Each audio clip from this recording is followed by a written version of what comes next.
ఇప్పుడున్నటువంటి ఈ సమాజం పూర్వం రోజుల్లో ఎందుకు లేదు అంటే కమ్యూనికేషన్ వ్యవస్థ అనేది లేకపోవడం. కమ్యూనికేషన్ వ్యవస్థ లేకపోవడం వల్ల ఎవరైనా వారి ఇంట్లో జరిగినటువంటి సందర్భాలని వారిలో వాళ్ళే మాట్లాడుకొని చర్చించుకునేటటువంటి పరిస్థితి ఉండేది. ఇప్పుడున్నటువంటి పరిస్థితి దానికి భిన్నంగా ఉంది.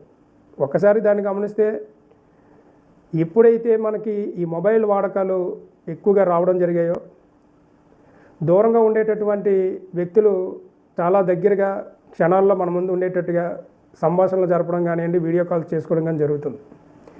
దీనివల్ల ఈ ఫోన్ వల్లనే ఎంతోమంది జీవితాలు ఈరోజు విచ్ఛిన్నం అయిపోయేటటువంటి పరిస్థితులు. ఇది ఒక రకంగా ఎన్నో రకాలైనటువంటి ఫ్యామిలీలు విచ్ఛిన్నం అయిపోయేటటువంటి పరిస్థితి. ఇలాంటి ఈ పరిస్థితిని ఆపే అవకాశం ఉందా లేదా అంటే ఖచ్చితంగా ఉంది.